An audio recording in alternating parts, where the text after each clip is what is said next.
আমি আর কথা বলতে চাচ্ছি না, যেহেতু যাকে আল্লাহ রাব্বুল আলামিন কোরআন শরীফের ভিতরে যেখানে নেক আমলের কথা বলেছেন, আল্লাহ পাক আগে ঈমানের কথা তুলে ধরেছেন। রাব্বুল আলামিন সূরাতুল আম্বিয়ার 94 নম্বর আয়াতে বলেন, ফামান ইয়ামাল মিনাস সলিহাতি ফামান ইয়ামাল মিনাস সলিহাতি ওয়া হুয়া মুমিনুন ফালা কুফরানা লিসাইহি ওয়া ইন্না লাহু কাতিবুন। বলেন আল্লাহু আকবার। আল্লাহ রাব্বুল আলামিন বলেন, তোমাদের ভিতরে কোন নারী পুরুষ যদি ঈমানের সাথে কোন নেক আমল করে, আল্লাহ রাব্বুল আলামিন তার এই নেক আমলটা বরবাদ করে দিবেন না। ওয়া ইন্না লাহু কাতিবুন, আল্লাহ পাক বলেন তার এই নেক আমলটা আমি সম্মানের সাথে লিপিবদ্ধ করে রাখব। আর যদি ঈমান না থাকে, যত ভালো কাজ করুক না কেন সব কিছু পণ্ড হয়ে যাবে, বিনষ্ট হয়ে যাবে। দলিল হচ্ছে কোরআন। রাব্বুল আলামিন কোরআন শরীফের সূরা কাহফের 103 নম্বর আয়াত থেকে বলেন, কুল হাল নুনাব্বিউকুম বিল আখসারিনা আমালা আল্লাযীনা দাল্লা সা'য়ুহুম ফিল হায়াতিদ দুনিয়া। আল্লাহ পাক বলেন, ও নবী, আমি কি তোমাদেরকে বলবো না? আপনি বলে দেন, আমি কি তোমাদেরকে বলবো না আমলের দিক থেকে ক্ষতিগ্রস্ত কোন ব্যক্তি? তার মানে অবশ্যই বলে দেব। আল্লাহ পাক বলেন, নবী আপনি বলে দেন আমলের দিক থেকে তারাই ক্ষতিগ্রস্ত যারা ঈমানবিহীন দুনিয়াতে ভুল পথে তাদের কর্ম প্রচেষ্টা পরিচালিত করে। ওয়ায়াহসাবুনা আন্নাহুম ইউহসিনুনা সুনা, ভুল পথে চলে অথচ মনে করে আমরাই সবচাইতে ভালো কাজ করি, নেক কাজ করি, অথচ ঈমান নাই তাদের কাছে। কি নাই? এদের পরিচয় কি? আল্লাহ পাক পরের আয়াতে বলছেন, উলাইকাল্লাযীনা কাফারু বিআয়াতি রাব্বিহি ওয়া লিকাইহি। আল্লাহ তাআলা বলছেন এরা হচ্ছে ওইসব লোক যাদের কাছে ঈমান নাই, যারা আল্লাহকে অস্বীকার করে। আল্লাহকে কি করে? অস্বীকার করে, এবং আল্লাহর সাক্ষাৎকে অস্বীকার করে। আল্লাহ তাআলা বলেন, ফাহাবিদাত আমালুহুম, তার সমস্ত আমল আমি বরবাদ করে দেব। ফালা নুকিমু লাহুম ইয়াওমাল কিয়ামাতি ওয়াজনা, কিয়ামতের দিন তার কোনো ভালো কাজ মিজানের পাল্লায় মাপা হবে না, যদি ঈমান না থাকে। যদি কি না থাকে? তা আমরা যারা বসেছি আমরা সবাই ঈমানদার তো? তাও বলতে পারেন না। আমার কথা বোঝা যায়? আপনাদের আওয়াজে তো মনে হয় না। আমার কথা বুঝেন? অনেকে আছে আবার বুঝে না। যদি জিজ্ঞাসা করি কি বুঝেন না, বলবেন হুজুর কি যে বুঝি না সেটাই তো বুঝি না। এরকম নাকি?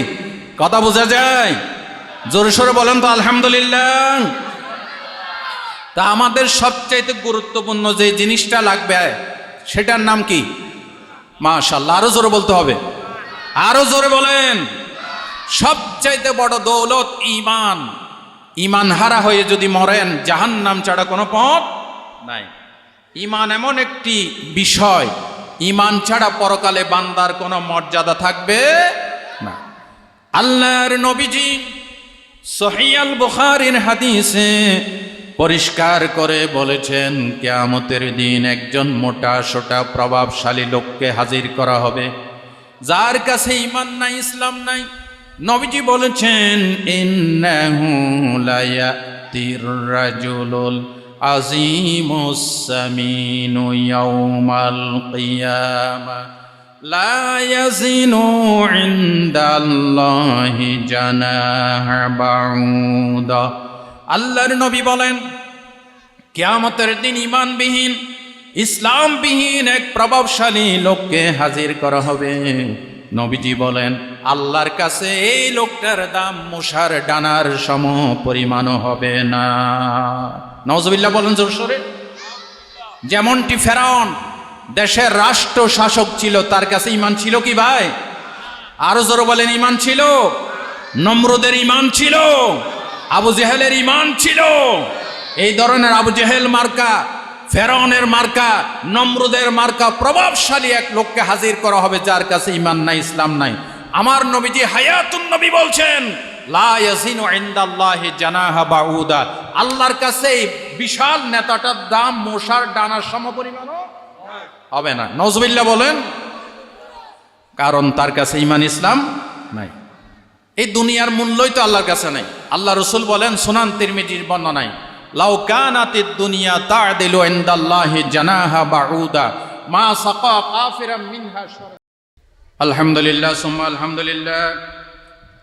জানারকিল এলাকাবাসী এবং রেলগেট দোকান কমিটি কর্তৃক আয়োজিত আজকের এই শানদার পবিত্র মিলাদুন নবী সাল্লাল্লাহু আলাইহি ওয়াসাল্লাম মাহফিলের পরম শ্রদ্ধাভাজন সভাপতি, চট্টগ্রাম জজ কোর্টের সম্মানিত অ্যাডভোকেট জনাব মোহাম্মদ জামাল উদ্দিন সাহেব, আজকের মাহফিলের সম্মানিত প্রধান আলোচক মাওলানা মোহাম্মদ জয়নুল আবেদিন আল কাদেরী সাহেব, মঞ্চে উপবিষ্ট রয়েছেন আমাদের পরিচিত মুখ জনাব ইসলাহুল উম্মাহ ক্যাডেট মাদ্রাসার সম্মানিত প্রতিষ্ঠাতা পরিচালক সর্বজন শ্রদ্ধেয় আলেম দ্বীন হযরত মাওলানা কারি দিদারুল মাওলা সাহেব হাফিজাহুল্লাহ।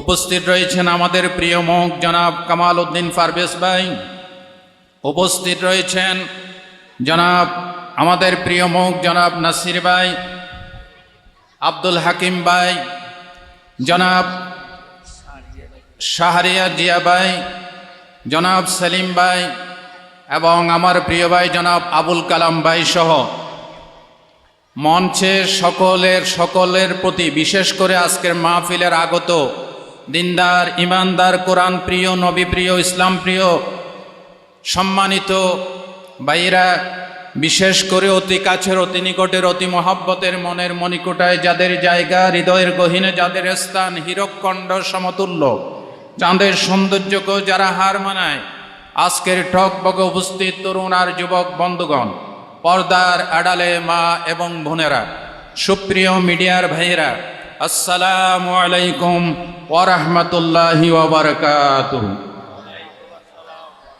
সালামের জবাব শুনে আমি খুশি হতে পারলাম না। সালাম দেওয়া সুন্নাত, জবাব দেওয়া আমি আবারও সালাম দিচ্ছি, দেখি আপনারা স্বতঃস্ফূর্ত কণ্ঠে কিভাবে সুন্দর করে জবাবটা দেন। আসসালামু আলাইকুম ওয়া রাহমাতুল্লাহি ওয়া বারাকাতুহু। জি, এবার ঠিক আছে না পারভেজ ভাই? মাশাআল্লাহ। এখন মনে হচ্ছে মাহফিলের শ্রোতারা চাঙ্গা আছে। আপনারা কি চাঙ্গা আছেন নাকি ঘুমিয়ে গেছেন? সবাই জিন্দা আছেন তো নাকি ঘুমিয়ে গেছেন? চাই জিন্দা থাকলে একটা জোরসোর তাকবীর দেন তো একজনে।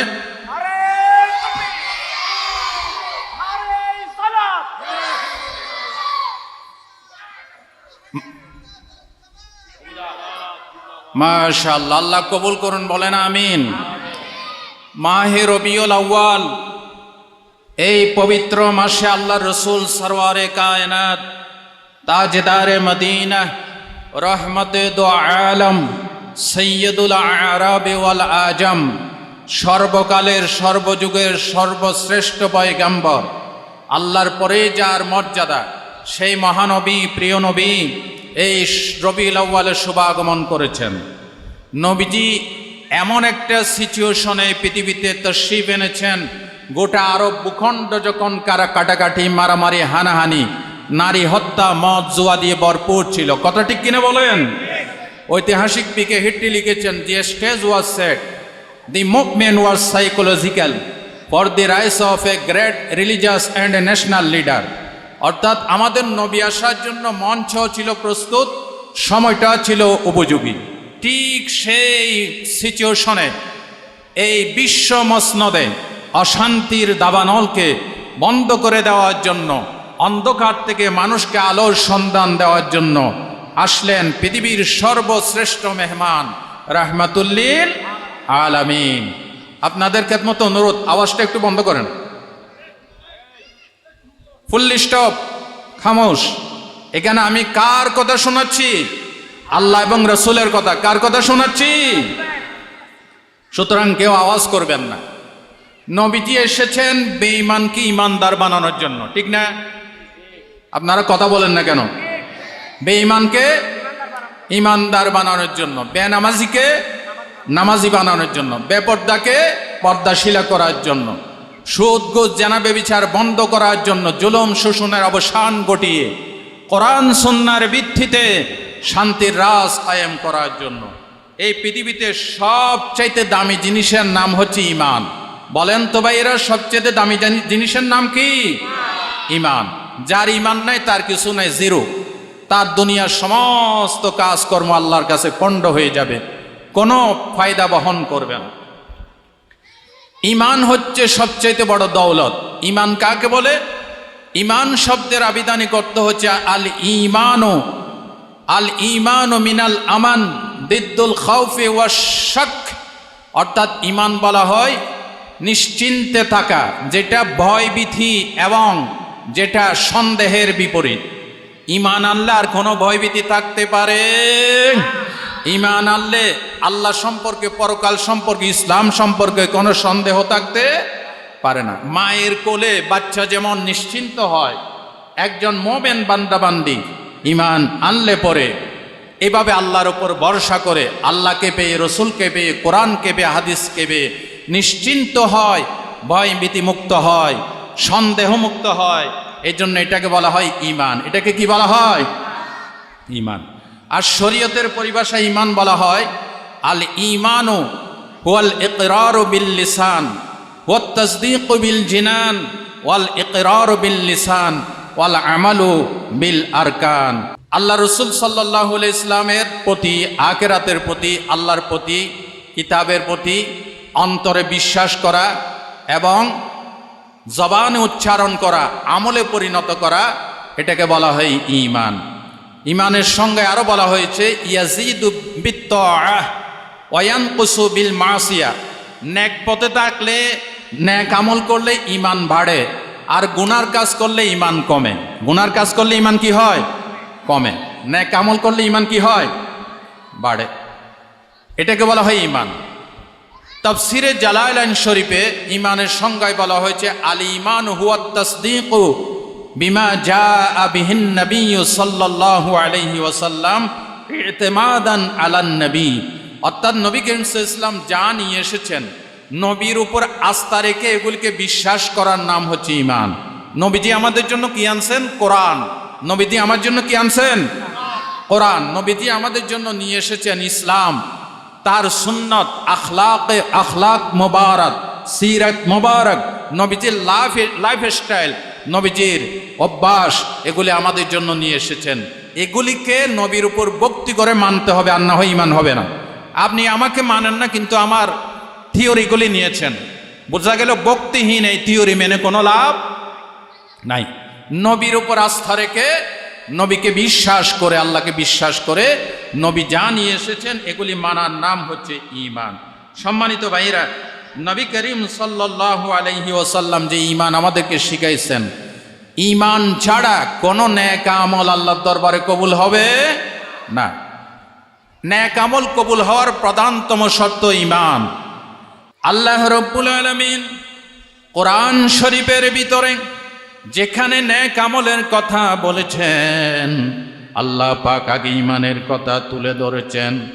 রাব্বুল আলামিন সূরাতুল আম্বিয়ার 94 নম্বর আয়াতে বলেন, ফামান ইয়ামাল মিনাস সলিহাতি ফামান ইয়ামাল মিনাস সলিহাতি ওয়া হুয়া মুমিনুন ফালা কুফরানা লিসাইহি ওয়া ইন্না লাহু কাতিবুন। বলেন আল্লাহু আকবার। আল্লাহ রাব্বুল আলামিন বলেন, তোমাদের ভিতরে কোন নারী পুরুষ যদি ঈমানের সাথে কোন নেক আমল করে, আল্লাহ রাব্বুল আলামিন তার নেক আমলটা বরবাদ করে দিবেন না। ওয়া ইন্না লাহু কাতিবুন, আল্লাহ পাক বলেন তারই নেক আমলটা আমি সম্মানের সাথে লিপিবদ্ধ করে রাখব। আর যদি ঈমান না থাকে, যত ভালো কাজ করুক না কেন সব কিছু পণ্ড হয়ে যাবে, বিনষ্ট হয়ে যাবে। দলিল হচ্ছে কোরআন। রব্বুল আলামিন কোরআন শরীফের সূরা কাহফের 103 নম্বর আয়াত থেকে বলেন, কুল হাল নুনাব্বিউকুম বিল আখসারিনা আমালা আল্লাযীনা দাল্লা সা'য়ুহুম ফিল হায়াতিদ দুনিয়া। আল্লাহ পাক বলেন, ও নবী, আমি কি তোমাদেরকে বলবো না? আপনি বলে দেন, আমি কি তোমাদেরকে বলবো না আমলের দিক থেকে ক্ষতিগ্রস্ত কোন ব্যক্তি? তার মানে অবশ্যই বলে দেব। আল্লাহ পাক বলেন, নবী আপনি বলে দেন আমলের দিক থেকে তারাই ক্ষতিগ্রস্ত যারা ঈমানবিহীন দুনিয়াতে ভুল পথে তাদের কর্ম প্রচেষ্টা পরিচালিত করে। ওয়ায়াহসাবুনা আন্নাহুম ইউহসিনুনা সুনা। ভুল পথে চলে, অথচ মনে করে আমরাই সবচাইতে ভালো কাজ করি, নেক কাজ করি, অথচ ঈমান নাই তাদের কাছে। কি নাই? এদের পরিচয় কি? আল্লাহ পাক পরের আয়াতে বলছেন, উলাইকাল্লাযীনা কাফারু বিআয়াতি রাব্বিহি ওয়া লিকাইহি। আল্লাহ তাআলা বলছেন এরা হচ্ছে ওইসব লোক যাদের কাছে ঈমান নাই, যারা আল্লাহকে অস্বীকার করে। আল্লাহকে কি করে? অস্বীকার করে, এবং আল্লাহর সাক্ষাৎকে অস্বীকার করে। আল্লাহ তাআলা বলেন, ফাহাবিদাত আমালুহুম, তার সমস্ত আমল আমি বরবাদ করে দেব। ফালা নুকিমু লাহুম ইয়াওমাল কিয়ামাতি ওয়াজনা, কিয়ামতের দিন তার কোনো ভালো কাজ মিজানের পাল্লায় মাপা হবে না, যদি ঈমান না থাকে। যদি কি না থাকে? তা আমরা যারা বসেছি আমরা সবাই ঈমানদার তো? তাও বলতে পারেন না। আমার কথা বোঝা যায়? আপনাদের আওয়াজে তো মনে হয় না। আমার কথা বুঝেন? অনেকে আছে আবার বুঝে না। যদি জিজ্ঞাসা করি কি বুঝেন না, বলবেন হুজুর কি যে বুঝি না সেটাই তো বুঝি না। এরকম নাকি? কথা বোঝা যায়? জোরে সোরে বলেন তো আলহামদুলিল্লাহ। তা আমাদের সবচাইতে গুরুত্বপূর্ণ যে জিনিসটা লাগবে সেটার নাম কি? মাশাআল্লাহ। আরো জোরে বলতে হবে, আরো জোরে বলেন। সবচাইতে বড় দৌলত ঈমান। ঈমান হারা হয়ে যদি মরেন, জাহান্নাম ছাড়া কোনো পথ নাই। ঈমান এমন একটি বিষয়, ঈমান ছাড়া পরকালে বান্দার কোনো মর্যাদা থাকবে না। আল্লাহর নবীজি সহিহ আল বুখারীর হাদিসে পরিষ্কার করে বলেছেন, কিয়ামতের দিন একজন মোটা সোটা প্রভাবশালী লোককে হাজির করা হবে, যার কাছে ঈমান নাই, ইসলাম নাই। নবীজি বলেছেন, ইন্নাহু লায়াতির রাজুলুল আজিমুস সামিনু ইয়াউমাল কিয়ামা লা ইয়াজিনু ইনদাল্লাহি জানাহা বাউদা। আল্লাহর নবী বলেন, কিয়ামতের দিন ঈমানবিহীন, ইসলামবিহীন এক প্রভাবশালী লোককে হাজির করা হবে। নবীজি বলেন, আল্লাহর কাছে এই লোকটার দাম মশার ডানার সম পরিমাণও হবে না। নাউজুবিল্লাহ বলেন জোরে। যেমনটি ফেরাউন দেশের রাষ্ট্র শাসক ছিল, তার কাছে ঈমান ছিল কি ভাই? আরো জোরে বলেন, ঈমান ছিল। নমরুদের ঈমান ছিল, আবু জেহেলের ঈমান ছিল। এই ধরনের আবু জেহেল মার্কা, ফেরাউনের মার্কা, নমরুদের মার্কা প্রভাবশালী এক লোককে হাজির করা হবে যার কাছে ঈমান নাই, ইসলাম নাই। আমার নবীজি হায়াতুন নবী বলছেন, লা ইয়াজিনু ইনদাল্লাহি জানাহা বাউদা। আল্লাহর কাছে বিশাল নেতাটার দাম মশার ডানার সমপরিমাণও হবে না। নাউজুবিল্লাহ বলেন। কারণ তার কাছে ঈমান ইসলাম নাই। এই দুনিয়ার মূল্যই তো আল্লাহর কাছে নাই। আল্লাহ রাসূল বলেন, সুনান তিরমিজির বর্ণনায়, লাউ কানাতিদ দুনিয়া তা'দিলু ইনদাল্লাহি জানাহা বাউদা মা সাকা কাফিরাম মিনহা শারবা। এইগুনা ও কালাম ভাই আছো না? মাশাআল্লাহ।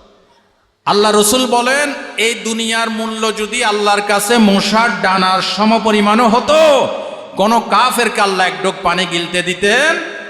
তার মানে কি বুঝলেন ভাইরা?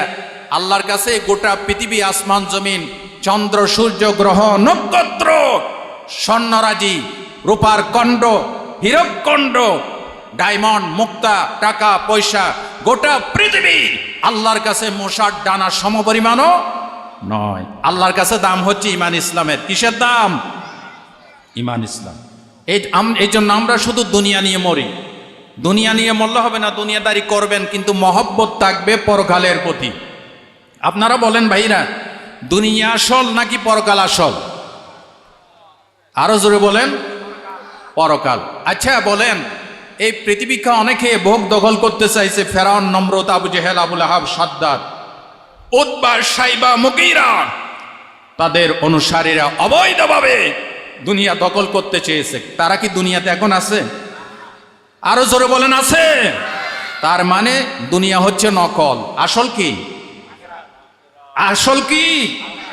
বাল তুসিরুনাল হায়াতাদ দুনিয়া ওয়াল আখিরাতু খায়রুন ওয়া আবকা।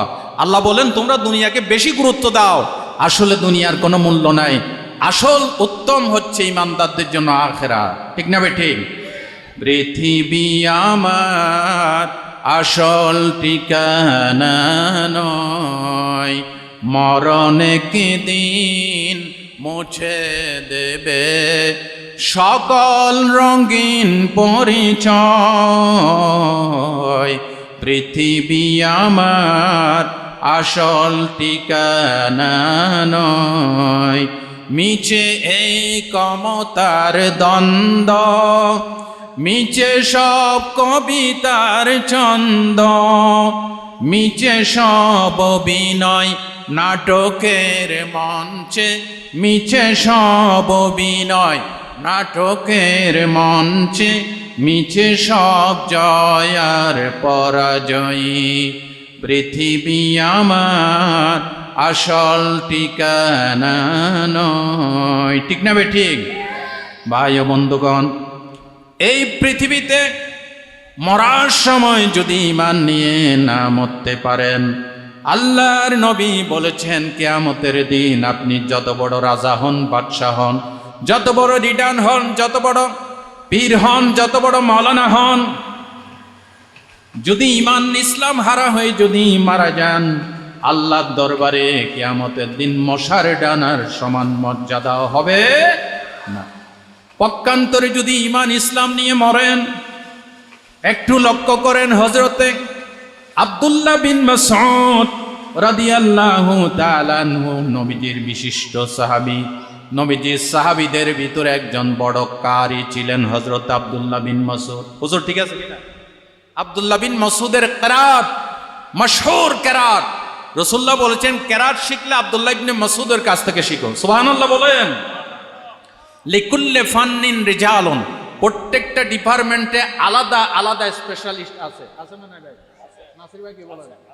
যেমন ডাক্তার সাহেব, উনি ডাক্তারি করতে পারবেন। ওনাকে যদি চাষবাস করতে দেওয়া হয়, লাঙ্গল ধরায় দেওয়া হয়, উনি পারবে। মসজিদের খেতাবত, ওয়াজ নসিহত, ধর্মীয় বক্তব্য, এটা আলেম ওলামারা এক্সপার্ট। যার যার দায়িত্ব আলাদা আলাদা। ডাক্তার প্রেসক্রিপশন করেছে রোগীর অবস্থা দেখে, সাম্পানের মাঝে এসে যদি বলে ডাক্তার সাহেব আপনি ভুল করছেন, এখানে ইনজেকশন দিয়েন না, ট্যাবলেট দেন, হবে? যেরকম হবে। একজন বিল্ডিং এর ইঞ্জিনিয়ার, উনি জায়গা জমিন সব কিছু পরীক্ষা নিরীক্ষা করে বিল্ডিং এর একটা ম্যাপ দিয়েছে। সাম্পানের মাঝে এসে রিক্সাওয়ালা যদি বলে ইঞ্জিনিয়ার সাহেব আপনি প্ল্যানে ভুল করছেন, এটা এইভাবে হবে না, এইভাবে হবে, তাহলে কি বুঝবেন? ইঞ্জিনিয়ারের মাথা খারাপ নাকি রিক্সাওয়ালার মাথা খারাপ? রিক্সাওয়ালার মাথা খারাপ। লিকুল্লি ফান্নিন রিজালুন, প্রত্যেকটা ডিপার্টমেন্টে আলাদা আলাদা স্পেশালিস্ট আছে। আল্লাহ রসুল বলেছেন আমার সাহাবীদের ভিতরে বড় কারি আব্দুল্লাহ বিন মাসউদ। একটু খেয়াল করেন, আব্দুল্লাহ বিন মাসউদের ঈমান এত বেশি ছিল। ঈমান বোঝাচ্ছে আমি ঈমান। ঈমান, আপনি দেখতে কুৎসিত হতে পারেন, কালো হতে পারেন, আপনার টাকা পয়সা না থাকতে পারে, আপনার সামাজিক মর্যাদা না থাকতে পারে, যদি ঈমান থাকে আল্লাহর কাছে আপনি সেরা। তাও একটা সুবহানাল্লাহ বলতে ইচ্ছে করে না? আমার এই এলাকায় কি সুবহানাল্লাহ নিয়ে কি মারামারি হয়েছে? জোরে সোরে কর না কেন সুবহানাল্লাহ? বলেন মাশাআল্লাহ, বলেন আল্লাহু আকবার। হযরত আব্দুল্লাহ বিন মাসউদ আদাবুল মুফরাদের ভিতরে ইমাম বুখারী রাহমাতুল্লাহ আলাইহি বুখারী লেখার আগে একটা কিতাব লিখেছেন, নাম হচ্ছে আদাবুল মুফরাদ। এই আদাবুল মুফরাদের ভিতরে ঘটনা এসেছে, আব্দুল্লাহ বিন মাসউদকে আল্লাহর নবীজি একদিন বললেন, আব্দুল্লাহ গাছ থেকে ওই জিনিসটা তুমি নামায় নিয়ে আসো। হযরত আব্দুল্লাহর পা ছিল খুবই ছোট্ট ছোট্ট পা, তার উরু ছিল, রানগুলি ছিল চিকন চিকন। হযরত আব্দুল্লাহ বিন মাসউদ যখন গাছের উপর ওঠে ওই জিনিসটা নামিয়ে আনতেছেন, গাছের উপর থেকে যখন তার ছোট্ট ছোট্ট পাগুলি দেখা যায়, পিছন দিক থেকে নিচের থেকে কয়েকজন লোকে দেখে হাসাহাসি করতেছে, এত ছোট্ট ছোট্ট পা। আল্লাহর নবী শুনতে পেরে মনে কষ্ট নিলেন, বললেন, তোমরা কি আব্দুল্লাহ বিন মাসউদের ছোট্ট ছোট্ট পা দেখে হাসতেছো? শোনো, লারিজুলু আব্দুল্লাহি আসফালু ফিল মিজানি মিন উহুদ। আল্লাহর নবী বলেন, শোনো, আব্দুল্লাহ ছোট্ট ছোট্ট পা দেখে হেসো না। কিয়ামতের দিন মর্যাদার দিক থেকে আব্দুল্লাহর পা আল্লাহর কাছে উহুদ পাহাড়ের চাইতেও বেশি দামি হয়ে যাবে। আরো জোরে বলেন আল্লাহু আকবার। যার কাছে ঈমান আছে, ইসলাম আছে, তার টাকা না থাকতে পারে, বাড়িঘর না থাকতে পারে, সামাজিক মর্যাদা, রাষ্ট্রীয় মর্যাদা না থাকতে পারে, আল্লাহর কাছে দাম আছে। আরো জোরে বলেন দাম আছে। এবার শোনেন, আব্দুল্লাহ বিন মাসউদ এত দামি কেন, কিভাবে হলেন? ঈমান আনার কারণে। আল্লাহ রাসূল সাল্লাল্লাহু আলাইহি ওয়াসাল্লাম যখন নবুয়ত পেলেন, তখন আব্দুল্লাহ বিন মাসউদের বয়স হচ্ছে 18 কিংবা 19। তিনি মক্কার কাফের লিডার উকবা ইবনে আবি মুঈদ, যে রসুলকে কষ্ট দিয়েছে, রসুলের নামে কুৎসার ওঠাতো, এই জালেমের আন্ডারে বকরি চড়াতো, ছাগল চড়াতো। আল্লাহ রসুল সাল্লাল্লাহু আলাইহি ওয়াসাল্লাম সাইয়্যিদুনা আবু বকর সিদ্দিক রাদিয়াল্লাহু তাআলা আনহুকে নিয়ে একটি মাঠের পাশ দিয়ে, মরুভূমির পাশ দিয়ে চলে যাচ্ছেন। দেখলেন আব্দুল্লাহ বিন মাসউদ 18-19 বছরের ছেলে ছাগল চড়াচ্ছে, তখনও ঈমান আনে নাই।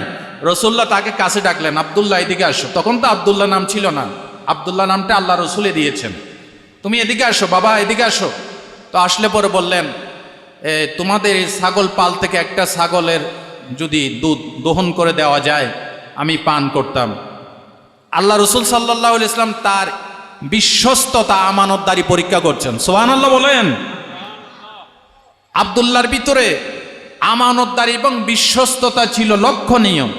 এই 18-19 বছরের বালক বলল, হে আল্লাহ রসুল, আমি কাফের লিডার উকবা ইবনে আবি মুঈদের ছাগল চড়াই, আমি অবিশ্বস্ত গোলাম নয়, অবিশ্বস্ত চাকর নয়। আপনাকে আমি দুঃখিত, ছাগল পাল থেকে দুধের ব্যবস্থা করতে পারলাম না আমার মালিকের অর্ডার ছাড়া। সুবহানাল্লাহ বলতে ইচ্ছে করে না? আল্লাহ রসুল বললেন, এই পালের ভিতর থেকে একটা বকরি আমাকে দাও যেটা দুধ দেয়। বললেন, ইয়া রাসূলুল্লাহ, এই পালে তো দুধওয়ালা কোনো বকরি নাই, ছাগল নাই। আল্লাহর নবী সাল্লাল্লাহু আলাইহি ওয়াসাল্লাম বললেন, আব্দুল্লাহ, যে কোন একটা বকরি আমার সামনে এনে দাও। একটা বকরি এনে দিলে পরে আল্লাহর নবীজি বরকতের হাত, নূরানি নবীর নূরানি বরকতের হাত ছাগলের পিঠের ওপর রাখার সাথে সাথে ছাগলের উলান দিয়ে দরদর করে ঝরঝর করে দুধ বের হয়ে আসছে। আল্লাহু আকবার বলেন। এটা নবীজির মুজিজা। আল্লাহর নবী বললেন, আব্দুল্লাহ, একটা বাটি নিয়ে আসো। একটা বাটি নিয়ে আসা হলো, পাথরের বাটি। ওই বাটিতে নবীজি দুধ দহন করলেন, অথচ ওই ছাগলের কোনো দুধ ছিল না। আল্লাহর নবীজির নুরানি হাতের বরকতে দুধ বেরিয়ে গেল। আল্লাহর নবী দুধ থেকে নিজে পান করলেন, নবীজি হযরতে আবু বকর সিদ্দিককে দুধ পান করালেন। এবার আল্লাহর নবী যখন চলে যাবেন, হযরত আব্দুল্লাহ বিন মাসউদ বললেন, ইয়া রাসূলুল্লাহ সাল্লাল্লাহু আলাইহি ওয়াসাল্লাম, আপনার নুরানি হাতের বরকত দেখে আমি পাগল হয়ে গেছি। নবী গো, যেই নবীর উপর ঈমান আনলে এত বরকত পাওয়া যায়, রহমত পাওয়া যায়, আমি ওই বরকত থেকে, রহমত থেকে দূরে থাকবো না। আমাকে পড়ায় দেন লা ইলাহা ইল্লাল্লাহু মুহাম্মাদুর রাসূলুল্লাহ। বলতেছিলাম হযরত আব্দুল্লাহ বিন মাসউদের পা ছিল ছোট্ট ছোট্ট, রান ছিল উরু ছিল চিকন চিকন। নবীজি বলেছেন আব্দুল্লাহ ইবনে মাসউদের এই পা কিয়ামতের দিন উহুদ পাহাড়ের চাইতে আরো দামি হয়ে যাবে। আল্লাহু আকবার বলেন। ঈমানের কারণে, জোরে বলেন না কিসের কারণে? ঈমানের কারণে। যারা ঈমানের স্বাদ পেয়েছে, ঈমানের মজা পেয়েছে, তাদেরকে পিটায়ও, তাদেরকে টুকরা টুকরা করো, ইসলাম থেকে দূরে সরানো যায় না। দেখেন সহিহ মুসলিমের বর্ণনায় আমার নবীজি বলেছেন, যাকা তা'মাল ঈমান মান রাদিয়া বিল্লাহি রাব্বান ওয়া বিল ইসলামি দীনান ওয়া বি মুহাম্মাদিন সাল্লাল্লাহু আলাইহি ওয়াসাল্লাম নবিয়্যা ওয়া রাসূলা। রাসূলুল্লাহ বলেছেন, যে ব্যক্তি তিনটা জিনিস বুঝেছে, তিনটা জিনিস মেনেছে, সেই ঈমানের স্বাদ পাইছে। জোরে বলেন কয়টা? তিনটা। নাম্বার 1, মান রাদিয়া বিল্লাহি রাব্বান, যে ব্যক্তি আল্লাহকে রব হিসেবে পেয়ে সন্তুষ্ট। আল্লাহ আমাদের কি? রব। জোরে বলেন আল্লাহ আমাদের কি? রব। হযরতে মূসা আলাইহিস সালাম ফেরাউনকে যখন রবের দাওয়াত দিয়েছে, অথচ ফেরাউন নিজেকে রব দাবি করেছে, বলেছে আনা রব্বুকুমুল আ'লা, আমি তোমাদের সবচাইতে বড় রব। হযরতে মূসা এবং হারুন যখন ফেরাউনকে রবের দাওয়াত দিয়েছে, ফেরাউন বলেছে সূরা তাহার ভিতরে, আলা ফামার রাব্বুকুমা ইয়া মূসা, মূসারের আবার কোন নতুন রবের দাওয়াত দাও, আমি তো বড় রব।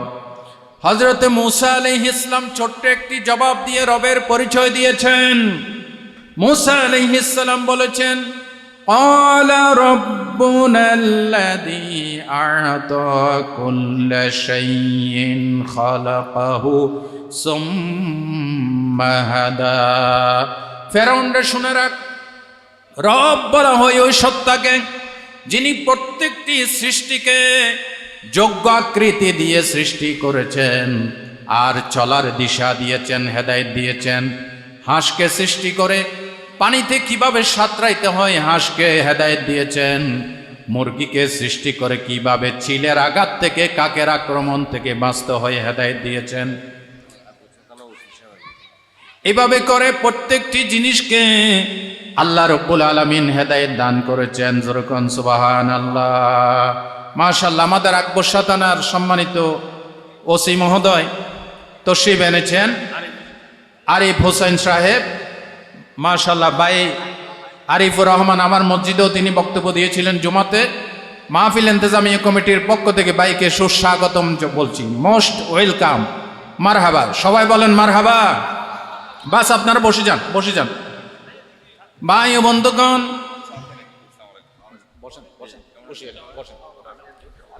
হযরতে মূসা আলাইহিস সালাম বললেন, রব কথা তাকে বলা হয় যিনি সৃষ্টি করেছেন, হেদায়েত দিয়েছেন, চলার দিশা দিয়েছেন। অতঃপর আল্লাহর নবী বলেন, যে ব্যক্তি আল্লাহকে রব হিসেবে পেয়ে সন্তুষ্ট, তাই সে ঈমানের স্বাদ পেয়েছে। অতঃপর যে ব্যক্তি মুহাম্মদ সাল্লাল্লাহু আলাইহি ওয়াসাল্লামকে নবী হিসেবে পেয়ে সন্তুষ্ট হয়েছে, সে ঈমানের স্বাদ পেয়েছে। আপনারা কি আমাদের নবীকে নবী হিসেবে পেয়ে, আমাদের ইমাম হিসেবে পেয়ে সন্তুষ্ট নাকি অসন্তুষ্ট? আরো জোরে বলেন, সন্তুষ্ট না অসন্তুষ্ট? যদি নবী করিম সাল্লাল্লাহু আলাইহি ওয়াসাল্লামকে ইমাম হিসেবে, আমাদের আদর্শ হিসেবে মানতে না পারেন, বোঝা যাবে আপনি নবীর আদর্শ পছন্দ করেন না, শুধু মুখে মুখে নবীকে পছন্দ করেন। আমরা কি মুখে মুখে মানি নাকি কাজে কর্মে মানি? কাজে কর্মে মানতে হবে। আল্লাহ তাআলা কি বলেছেন সূরা আহজাবে, লাকাদ কানা লাকুম ফি রাসূলিল্লাহি উসওয়াতুন হাসানা, you have an excellent example in the messenger of Allah. তোমাদের জন্য গ্রহণযোগ্য মহত্তম আদর্শ একমাত্র তোমাদের রসূলের ভিতরে। জোরে বলেন সুবহানাল্লাহ। রসূল আমাদের মডেল, রসূল আমাদের আদর্শ। জোরে বলেন, রসূল আমাদের কি আদর্শ? রসূল আমার ভালোবাসা, রসূল আমার আলো আশা, রসূল আমার প্রেম বিরহের মূল আলোচনা। রসূল আমার কাজে কর্মে অনুপ্রেরণা। ঠিক না বেঠিক? আল্লাহ রসুল বলেন তিনটা জিনিস যে ব্যক্তি পেয়ে খুশি সেই ইমানের স্বাদ পাইছে। এক নম্বর, আল্লাহ আমাদের রব, আমাদের হায়াত ও মওতের মালিক কে? আমাদের আইনদাতা কে? বিধানদাতা কে? সাহায্য করার মালিক কে? সুখ দুঃখের মালিক কে? এই সবগুলি রবের অর্থের ভিতরে আছে। আল্লাহকে রব পেয়ে খুশি, মুহাম্মদ সাল্লাল্লাহু আলাইহি ওয়াসাল্লামকে ইমাম নবী হিসেবে পেয়ে খুশি। অবিল ইসলামে দীনা, ইসলামকে ধর্ম হিসেবে, ইসলামকে নিজের জীবন চলার পাথেয় হিসেবে পেয়ে খুশি হয়েছে। রাসূলুল্লাহ বলেছেন এই ব্যক্তি ইমানের স্বাদ পেয়েছে। জোরে কোন সুবহানাল্লাহ। আমাদের জীবন বিধানের নাম কি? ইসলাম। আমাদের জীবন বিধানের নাম কি? ইসলাম। ইসলাম শুধু আমাদের জীবন বিধান নয়, আল্লাহ বলেন ইসলাম নবীদেরও ধর্ম এবং আমি আল্লাহর মনোনীত ধর্ম। সূরাত আল ইমরানের 19 নম্বর আয়াত আল্লাহ পাক বলছেন ইন্না দীনা ইনদাল্লাহিল ইসলাম, the code of life before Allah is Islam, only on Islam. আল্লাহর কাছে পছন্দনীয় জীবন বিধান তার নাম কি? ইসলাম। এই যে এখন হিন্দুদের দুর্গাপূজা, এখানে ওসি মহোদয় আসছে, প্রাসঙ্গিক আমি বলছি, এই যে হিন্দুদের দুর্গাপূজা আসছে, দুর্গাপূজায় মুসলিম সংখ্যাগরিষ্ঠ দেশে দুর্গাপূজার বিধর্মীদের মন্দিরের পাহারা দেওয়া এবং তাদের ধর্মীয় অধিকার নিশ্চিত করা সংখ্যাগরিষ্ঠ মুসলিম দেশের রাষ্ট্রপ্রধানের ইমানি দায়িত্ব। ঠিক কিনা বলেন? অথচ একটি মহল তারা মন্দিরে ঢুকে মূর্তি ভেঙে মূর্তির উপর আক্রমণ করে বাংলাদেশের শান্তিপ্রিয় দেশপ্রেমিক মানুষের উপরে, ইসলাম প্রিয় মানুষের উপরে দোষ চাপাইতে চায়। সামনের শারদীয় দুর্গা উৎসবে এই সমস্ত কুচুকরি মহল থেকে আমি আপনাদেরকে সাবধান করছি। ঠিক কিনা বলেন? আমার আল্লাহ তাআলা বলেছেন সূরাতুল আনআমের ভিতরে, ফালা তাসুব্বুল্লাযীনা ইয়াদউনা মিন দুনিল্লাহ ফায়াসুব্বুল্লাহা আদওয়াম বিগাইরি ইলম। আমাকে বাদ দিয়ে তারা যে মূর্তি পূজা করছে তাদের মূর্তিকে গালিগালাজ করো না, কারণ তারা তো অজ্ঞ, বুঝে না, তারা তোমার আল্লাহকে গালি দিবে। সুবহানাল্লাহ বলতে ইচ্ছে করে না? তাহলে বোঝা গেল ইসলাম আল্লাহর ধর্ম, ইসলাম সার্বজনীন ধর্ম, ইসলাম প্রত্যেকটি জাতি সত্তা বিভিন্ন দল মত নির্বিশেষে প্রত্যেকটি ধর্মের মানুষের ধর্মীয় অধিকার নিশ্চিত করে ইসলাম। ঠিক কিনা বলেন?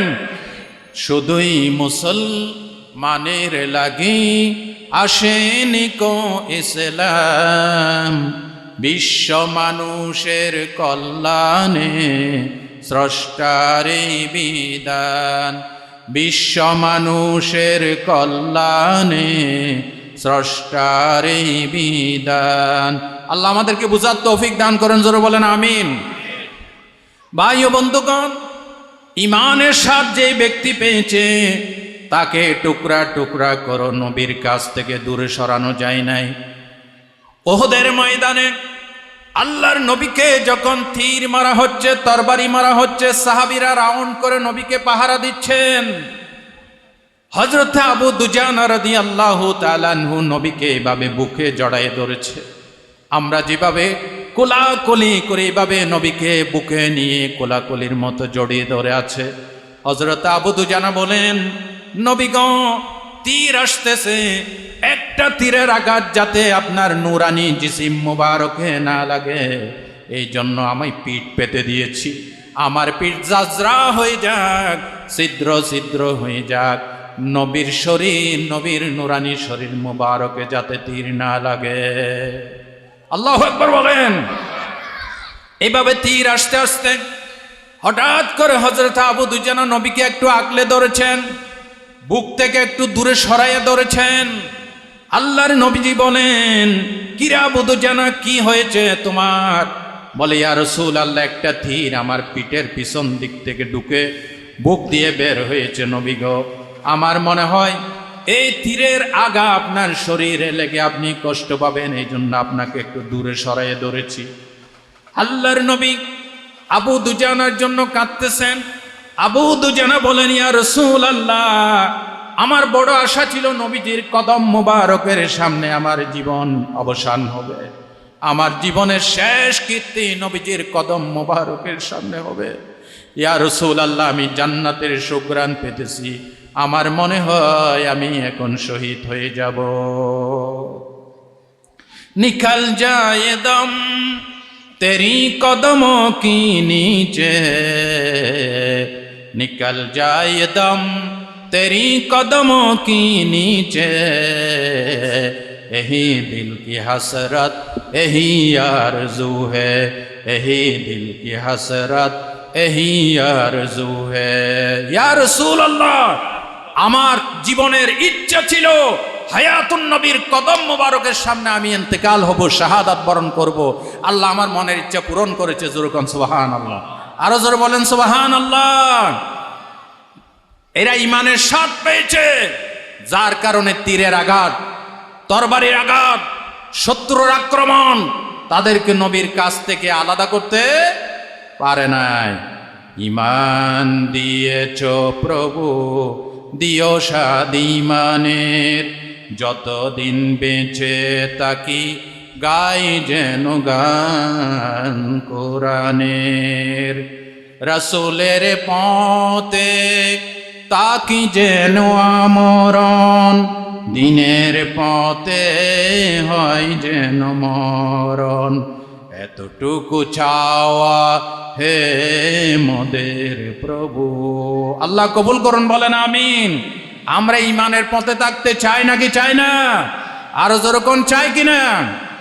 আল্লাহ আমাদেরকে ইমান ইসলামের জন্য, নবীর সুন্নতের জন্য কবুল করুন, জোরে বলেন আমিন।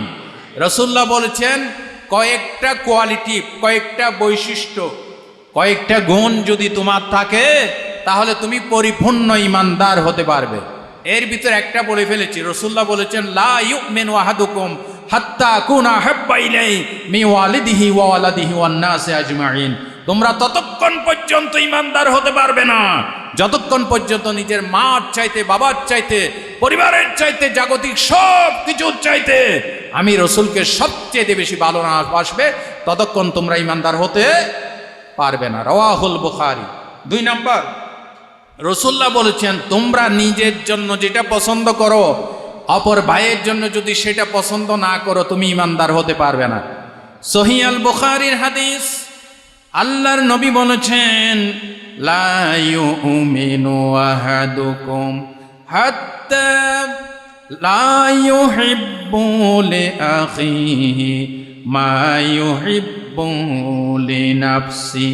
আমার নবীজি বলেছেন, ততক্ষণ পর্যন্ত তুমি পরিপূর্ণ ইমানদার হতে পারবে না যতক্ষণ নিজের জন্য যেটা পছন্দ করো, অপর ভাইয়ের জন্য সেটা পছন্দ না করো। কথা বুঝাইতে পারছি? আমরা ভালো জিনিসটা নিজের জন্য পছন্দ করি, আর পচা দুর্গন্ধ বাসি, যেটা চলে না, যেটার দাম নাই, মূল্য নাই, যেটার কোনো ডেট নাই, এক্সপায়ার ডেট, এটা আমি আমার ভাইকে দিতে চাই, প্রতিবেশীকে দিতে চাই, আমি এটা তাকে হাদিয়া দিতে চাই, এটা তার কাছে তার ব্যাগের ভিতর ঢুকাই দিতে চাই। এ হচ্ছে আমাদের অভ্যাস, ঠিক কিনা বলেন? যেমন এই চট্টগ্রাম বিভাগে গোটা বাংলাদেশ সহ কিছু বিয়ের অনুষ্ঠান হয়, অলিমার অনুষ্ঠান হয়। অলিমার অনুষ্ঠানে গরিব দুঃখীকে দাওয়াত দেওয়া হয় না, পরে সকালবেলায় যখন খেতে না পারে, বাসি হয়ে যায়, তখন এই খাবারটা গরিব দুঃখীকে আমরা দিতে চাই, ঠিক কিনা বলেন? এটা কেন করলেন?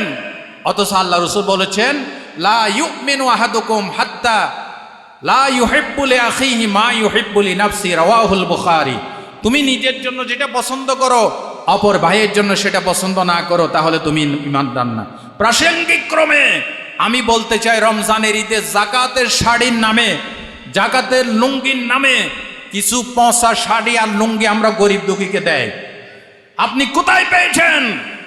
দোকানের উপর লেখা থাকে এই দোকানে জাকাতের শাড়ি পাওয়া যায়, লুঙ্গি পাওয়া যায় না। এভাবে জাকাতের শাড়ি লুঙ্গি দেওয়ার কথা রাসূলুল্লাহ বলেন নাই। আপনি জাকাতের টাকা নগদ দিয়ে দিবেন, সে নিজের জন্য যেটা পছন্দ করবে সেটা কিনবে। আচ্ছা, আপনি জাকাতের যে পচা শাড়িটা একজন মহিলাকে দিয়েছেন, এই পচা শাড়িটা কি আপনি আপনার স্ত্রীকে পরাবেন, আপনার মেয়েকে পরাবেন? তাহলে কি বোঝা গেল? যেটা আপনি নিজের জন্য পছন্দ করেন না, সেটা গরিবদের জন্য পছন্দ করছেন। গরিবদেরকে আপনারা উৎকৃষ্ট মানের, ভালো মানের জিনিস দান করবেন, আল্লাহ আপনাকে সেই মানের দান করবে, ঠিক কিনা বলেন?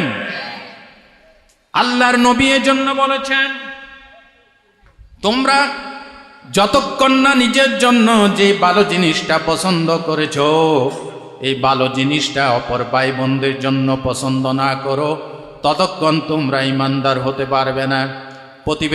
প্রতিবেশীর কল্যাণ কামনা করতে হবে, ভাই ভাইয়ের কল্যাণ কামনা করতে হবে।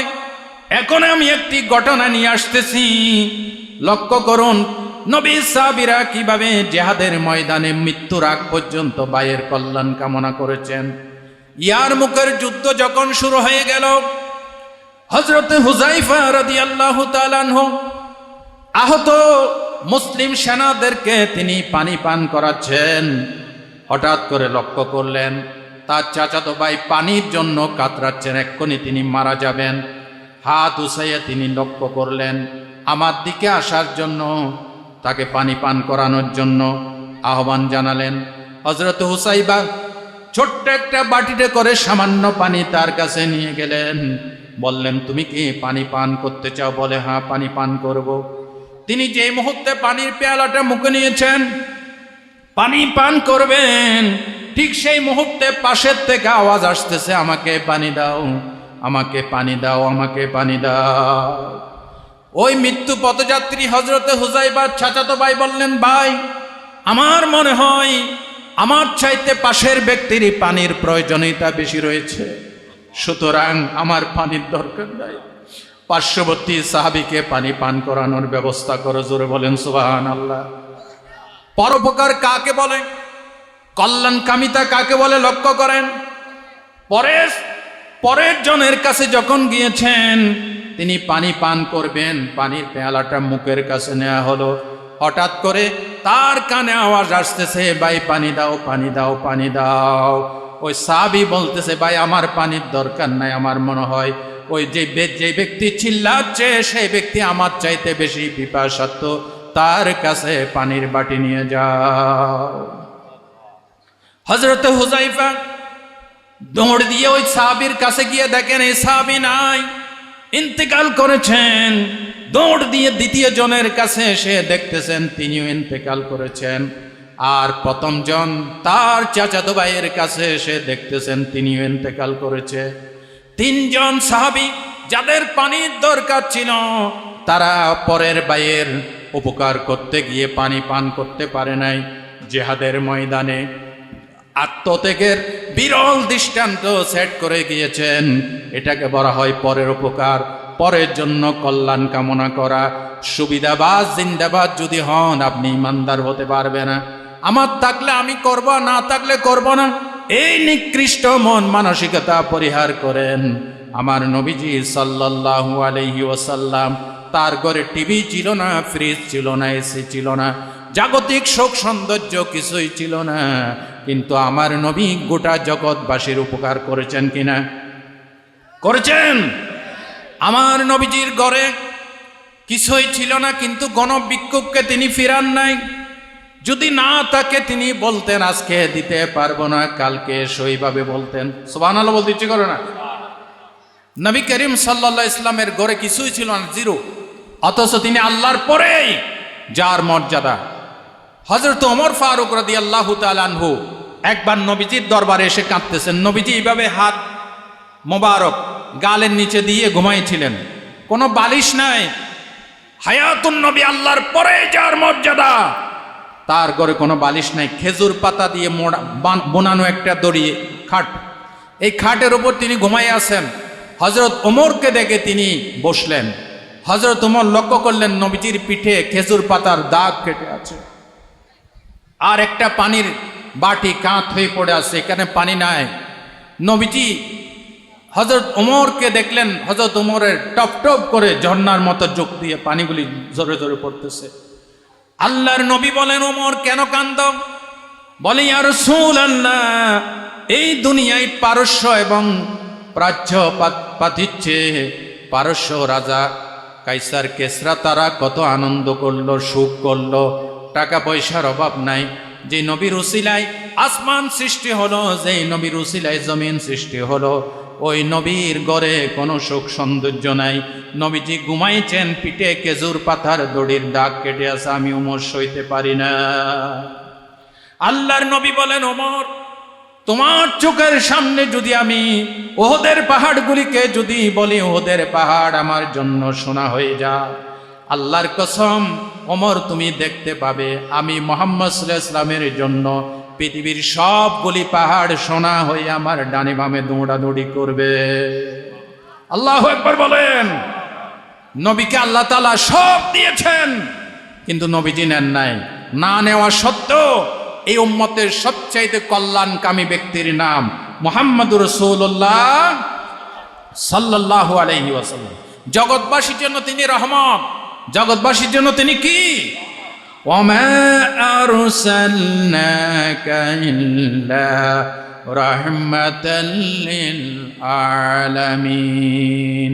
ও নবী, গোটা বিশ্ববাসীর জন্য আমি আপনাকে রহমত হিসেবে, আমার করুণার মূর্ত প্রতীক হিসেবে পাঠিয়েছি। জোরে বলেন সুবহানাল্লাহ।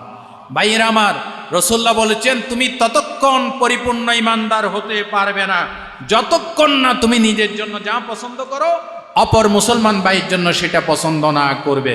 আজ থেকে ওয়াদা হোক, প্রতিজ্ঞা হোক, আমি নিজে যা খাই আমার প্রতিবেশীকে সেই মানের খাবার দেওয়ার চেষ্টা করব। আমি যেই মানের পোশাক পরি আমার প্রতিবেশীকে দিলে সেই মানের, সেই কোয়ালিটির পোশাক দেওয়ার চেষ্টা করব। শুধু ঘরের পার্শ্ববর্তী জন আমার প্রতিবেশী নয়, আপনি অফিসে বসেছেন, আপনার পাশের চেয়ারে যিনি বসেছেন উনি আপনার প্রতিবেশী। আপনি বাঁশের সিটে বসেছেন, বাঁশের সিটে যিনি আপনার পাশে আছে তিনি আপনার প্রতিবেশী। এভাবে সব জায়গায়, বাসে হোক, প্লেনে হোক, অফিসে আদালতে হোক, কর্মক্ষেত্র হোক, গড়ে হোক, বাড়িতে হোক, আমরা প্রতিবেশীর অপর মুসলমান ভাইয়ের উপকার করার চেষ্টা করব। বলেন ইনশাআল্লাহ। আল্লাহ আমাদেরকে তৌফিক দান করেন। জোরে বলেন আমিন।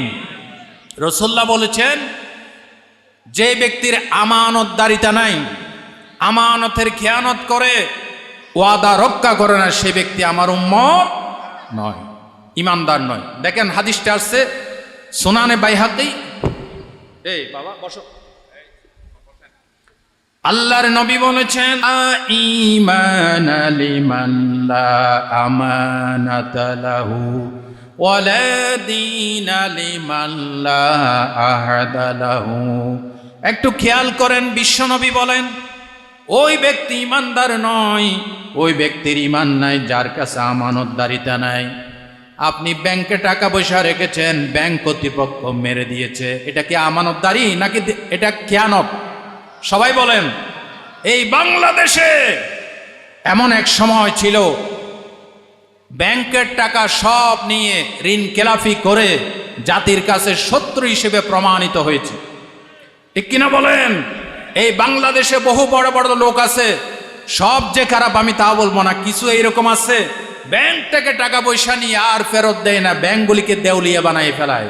ফলে সাধারণ কাস্টমার, গ্রাহকদেরকে তার ঋণের ঘানি টানতে হয়।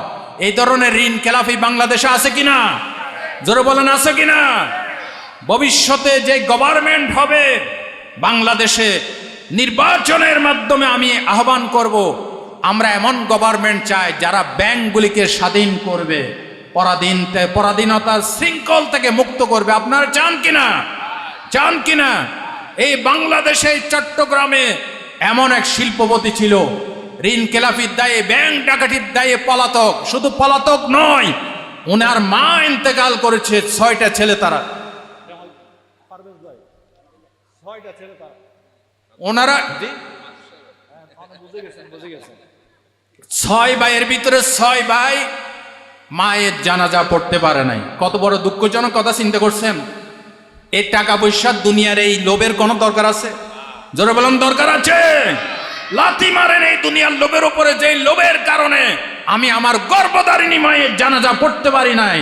এই ধরনের ব্যক্তি আমরা চাই না। আপনারা চান? আপনারা চান?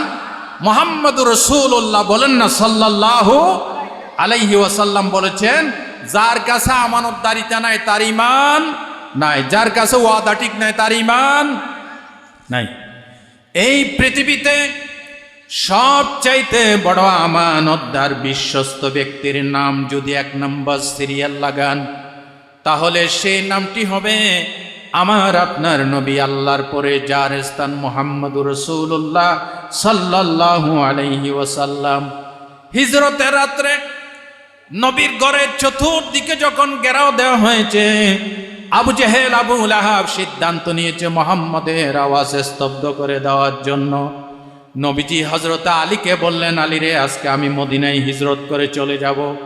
কিন্তু আলী, শুনে রাখো, এই যে যারা আমাকে মারতে এসেছে এরাই আমাকে আলামিন সত্যবাদী বলে আমাকে সার্টিফাই করেছে। আলী, শুনে রাখো, এদের টাকা পয়সা আমার কাছে জমা আছে। আগামীকাল সকাল বেলায় যার যার টাকা পয়সা তার কাছে বুঝাইয়া দিবা। কথা বুঝেন নাই, সেই জন্য সুবহানাল্লাহ বলতে পারেন নাই। আরো জোরে বলেন সুবহানাল্লাহ। আপনাকে আমাকে মারতে এসেছে আর তার টাকা পয়সা আপনার কাছে আমার কাছে জমা। আমাদের মতো লোক হইলে বলবে তার টাকা ফেরত দিতাম, আমাকে মারতে এসেছে তার টাকা পয়সা সুদ্ধা নিয়ে পালায়। ঠিক কিনা বলেন? এই হচ্ছে আমাদের ক্যারেক্টার। আর রহমতুল লিল আলামিনের ক্যারেক্টার হচ্ছে হযরত আলীকে বলছেন, আলী, এরা আমাকে না চিনে আমাকে হত্যা করতে এসেছে, কিন্তু আমি তো আমানতের খেয়ানত করতে পারি না। তুমি যার যার আমানত সকাল বেলায় তার কাছে পৌঁছাইয়া দিবা। এই জন্য রাসূলুল্লাহ বলেছেন, যার কাছে আমানতদারিতা নাই, যার ওয়াদা ঠিক নাই, তার ঈমান নাই। ভাই বন্ধুগণ, খেয়াল করে শোনেন, যারা আমানতের খেয়ানত করবে, ওয়াদা খেলাফি করবে, কিয়ামতের দিন আল্লাহ তার জন্য একটা পতাকা লটকাবেন। সহিহ আল বুখারীর হাদিস, আল্লাহর নবী বলেছেন, ইউনসাবু লিওয়াউন ইয়াউমাল কিয়ামাতি লিকুল্লি গাদিরিন। প্রত্যেক খেয়ানতকারীর জন্য, বিশ্বাসঘাতকের জন্য, যে বিশ্বাসঘাতকতা করেছে, কিয়ামতের দিন আল্লাহ তার মাথার উপরে একটা পতাকা লটকায় দিবেন। বলা হবে, আলা হাযিহি গাদরাতু ফুলান ইবনে ফুলান। এই যে পতাকা দেখতে পাচ্ছ, এটা অমুকের ছেলে অমুক দুনিয়াতে মানুষের টাকা পয়সা নিয়ে তাসরুফ করেছে, খেয়ানত করেছে। সুবহানাল্লাহ বলেন। আমার এই ভাই কথা বুঝতেছে, এই জন্য সুবহানাল্লাহ বলছে। আমার ভাইয়ের উপর আল্লাহ রহমত দান করুক, বলেন আমিন। মারাত্মক কথা, কিন্তু দুনিয়াতে দুর্নীতি দমন কমিশনের কাছ থেকে লুকাই থাকতে পারবেন, কিন্তু কিয়ামতের দিন আল্লাহ রাসূল বলেছেন, প্রত্যেক বিশ্বাসঘাতকদের জন্য, খেয়ানতকারীর জন্য, ওয়াদা খেলাপকারীর জন্য আল্লাহ মাথার উপর একটা পতাকা লটকাই দিবেন। সমস্ত হাসরবাসীর সামনে বলা হবে, আলা হাযিহি গাদরাতু ফুলান ইবনে ফুলান, অমুকের ছেলে অমুক ব্যাংক ডাকাতি করেছে, পরের টাকা পয়সা ফেরত দেয় না, পরের মান সম্মানের হানি করেছে। তোমরা চিনে রাখো, এ হচ্ছে ওয়াদা খেলাপকারী। ওয়াদা খেলাপকারীর জন্য জান্নাতে কোনো জায়গা নাই। এই জন্য রাসূলুল্লাহ বলেছেন, লা ঈমান লিমান লা আমানাতা লাহু, যার কাছে আমানতদারিতা নেই তার ঈমান নাই। এই জন্য আসুন ভাইরা, আমরা মুসলমান দাবিদার, আমরা আমানতদারিতা রক্ষা করি না, ওয়াদা রক্ষা করি না, মিথ্যা কথা বলি, পরনিন্দা করি, গীবত করি, সমালোচনা করি, এগুলি বাদ দেন। আমরা মানুষকে আদর্শ দিয়ে আপন করে নেই, পারবো না ইনশাআল্লাহ? পারবো কিনা বলেন? নবীর আদর্শ দিয়ে, আল্লাহর কোরআনের আদর্শ দিয়ে, আল্লাহ রাসূল আমাদেরকে যে সুন্নত শিখিয়েছেন, লাইফ স্টাইল শিখিয়েছেন, এই সুন্নতের মাধ্যমে আমরা মানুষকে কোলে তুলে নেই, সব পরকে আপন করে নেই, তাহলে আমরা পরিপূর্ণ ঈমানদার হতে পারবো। বলেন ইনশাআল্লাহ। দরুদ শরীফ পাঠ করি, আল্লাহুম্মা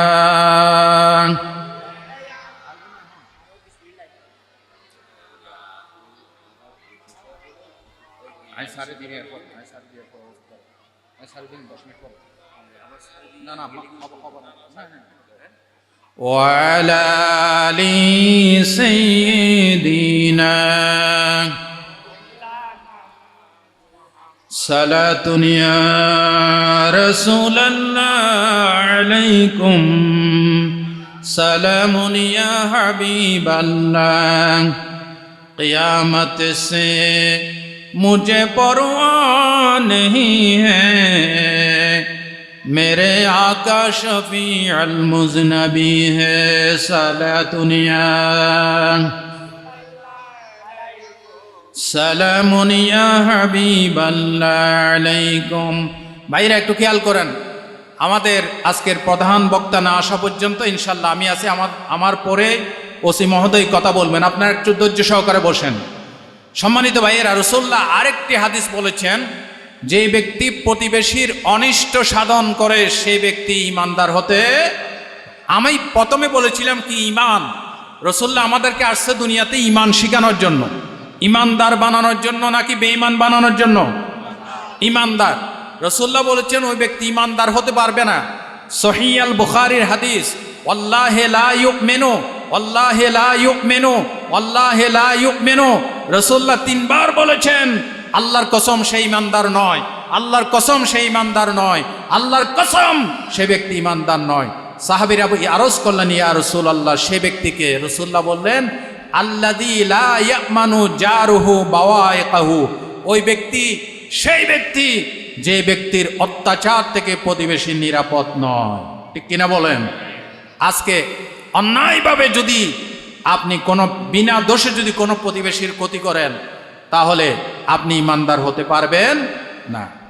আপনি তার সাথে কোনো জায়গা থেকে ঠেলাঠেলি নাই, সে আপনার কোনো ক্ষতি করে নাই, আপনার সন্তানাদির ক্ষতি করে নাই, আপনার বাড়িঘরের ক্ষতি করে নাই। আপনি অযথা যদি বিরোধিতার খাতিরে বিরোধিতা করে কোমরে গামছা বেঁধে আদা জল খেয়ে নেমে তার ক্ষতি করেন তাহলে আপনি ইমানদার হতে পারবেন না।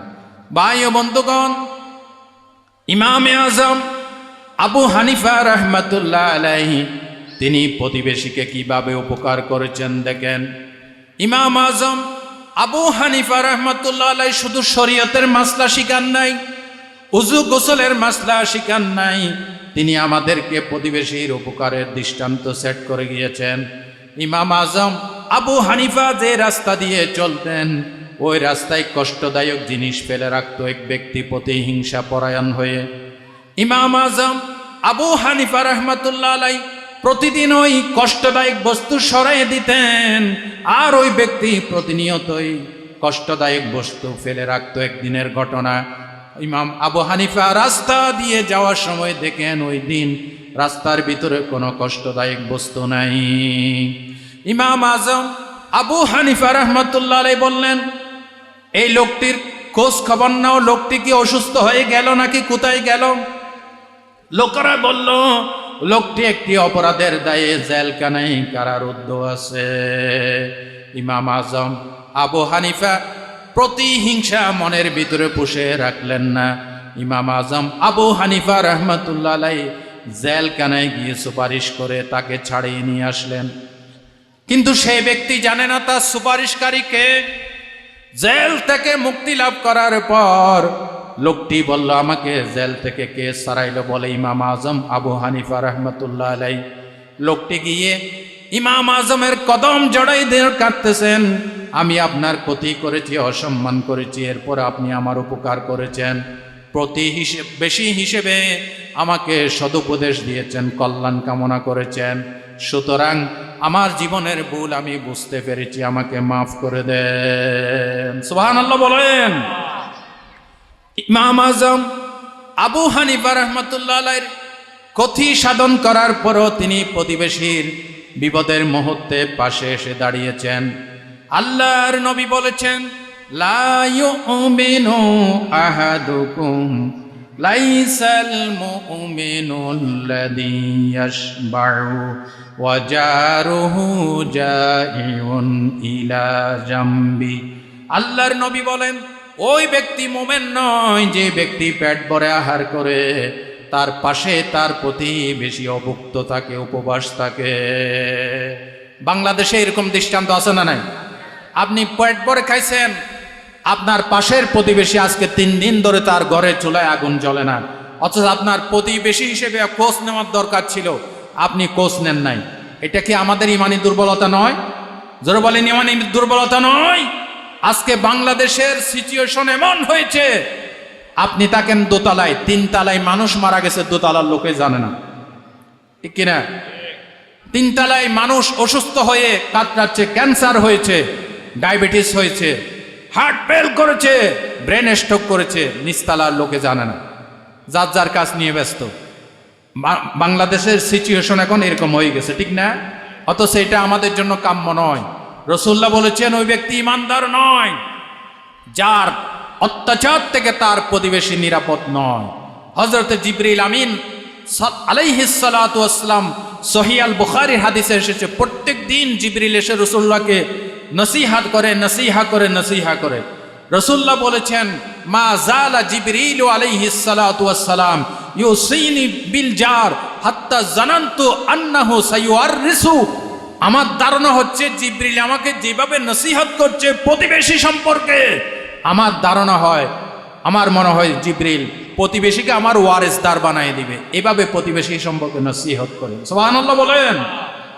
রাসূলুল্লাহর প্রতিবেশী ছিল চাচা আবুল আহাব, আবু জেহেল।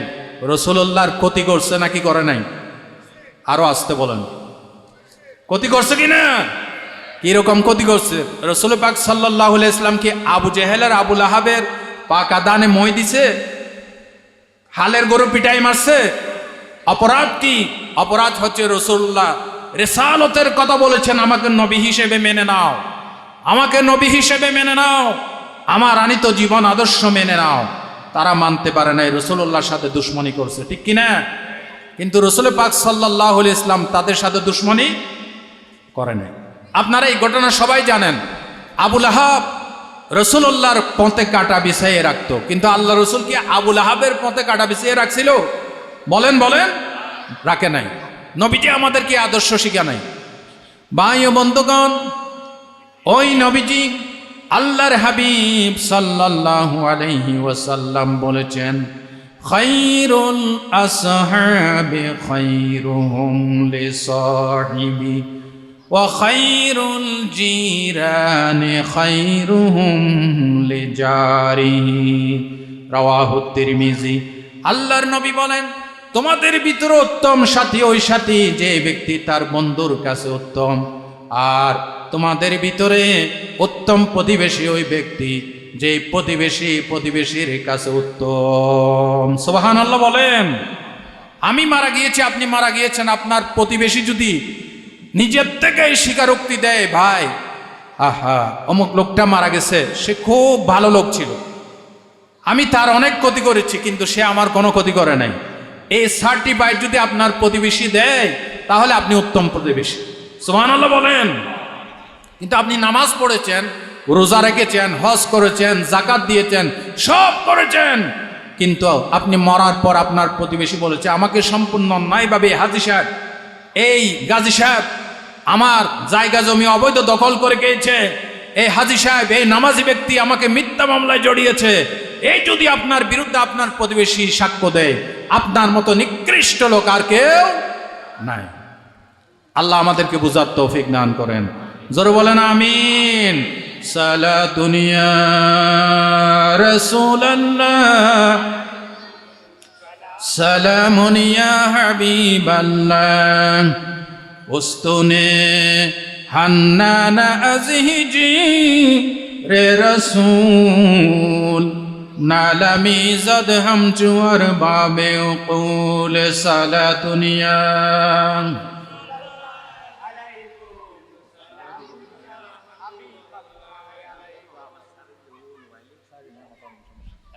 সম্মানিত ভাইয়েরা, এই যে ইমানের উপর কথা বললাম এতক্ষণ, আল্লাহ আমাদেরকে আমল করার তৌফিক দান করুন। সবচাইতে বড় দৌলতের নাম কি? আরো জোরে বলতে হবে। একজন ইমানদারের মূল্য কত জানেন? আল্লাহ রসুল সুনান তিরমিজির বর্ণনায় বলছেন, আল্লাহর কাছে গোটা দুনিয়া ধ্বংস হওয়া সহজ, কিন্তু একজন ইমানদার নিহত হওয়া আল্লাহর কাছে এর চাইতে বেশি কঠিন। সুবহানাল্লাহ বলেন। গোটা দুনিয়া আল্লাহর কাছে ধ্বংস হওয়া কি সহজ, কিন্তু ইমানদার নবীওয়ালা ইসলামওয়ালা একজন লোক অন্যায়ভাবে মারা যাওয়া আল্লাহর কাছে এর চাইতেও কঠিন। ইমানদারকে গাছে চিনে, বাঁশে চিনে, সমুদ্রে চিনে, সকলে চিনে ইমানদারদেরকে। ইমানের মূল্য সব চাইতে বেশি। আমরা যদি মৃত্যুর বিছানায় ইমান হারা হয়ে মরি, আমাদের জন্য জাহান্নাম ছাড়া কোনো পথ আছে? কোনো পথ নেই। সুতরাং আসুন ইমানের পথে, আসুন ইসলামের পথে। আল্লাহ রসুল সাল্লাল্লাহু আলাইহি ওয়াসাল্লাম ইমানের পথে অটল থাকার জন্য আমাদের জন্য দুইটা জিনিস রেখে গেছে। কয়টা জিনিস? দুইটা।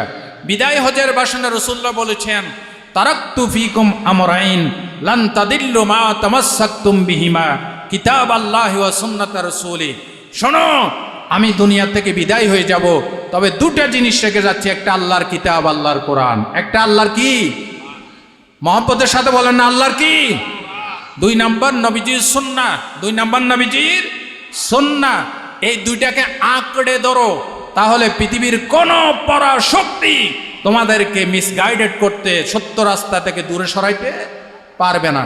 সুতরাং কোরআন হাদিস মেনে, নবীজির সুন্নাহ মেনে আমরা জীবন যাপন করি। জোরে বলেন আমিন। আল্লাহ রসুল বলেছেন, মান আহাব্বা সুন্নতি ফাকাদ আহাব্বানি ওমান আহাব্বানি কানা মাই ফিল জান্নাহ। যে ব্যক্তি আমার সুন্নতকে পছন্দ করে সে আমি নবীকে পছন্দ করে, আর যে ব্যক্তি আমি নবীকে পছন্দ করে সে আমার সাথে একই সাথে জান্নাত অবস্থান করবে। তাই সহজ কথা বুঝাই দিই, আমরা জান্নাতে যেতে চাই, ওই হাদিসের পিছন দিক থেকে আসেন। জান্নাতে যেতে চাই তাহলে নবীর সুন্নতকে মানতে হবে, নবীর সুন্নতকে মানতে হবে। নবীর সুন্নতকে মানলে নবী বলেন ওই ব্যক্তি শুধু জান্নাতে তো ঢুকবে না, আমার সাথে জান্নাতে ঢুকবে।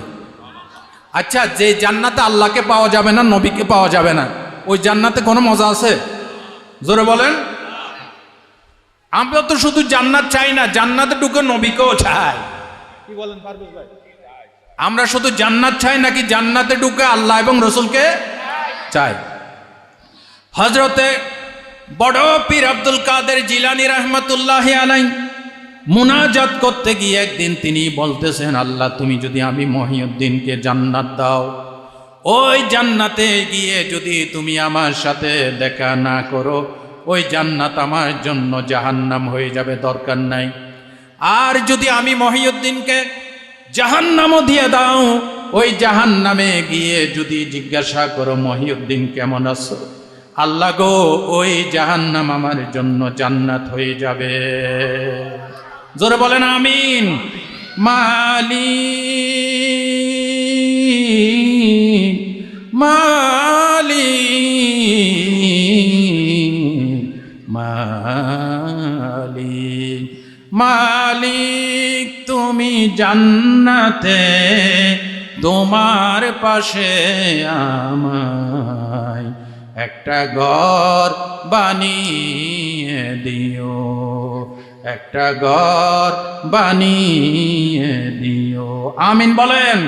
আমরা শুধু জান্নাত চাই না, জান্নাতে ঢুকে আল্লাহ এবং রসুলকে চাই কিনা? জোরে বলেন চাই কিনা? তাহলে রসুলের সুন্নত মানতে হবে। আল্লাহ আমাদের সকলকে ইমানের উপর, ইসলামের উপরে, নবী করিম সাল্লাল্লাহু আলাইহি ওয়াসাল্লামের সুন্নতের উপরে চলার তৌফিক দান করেন।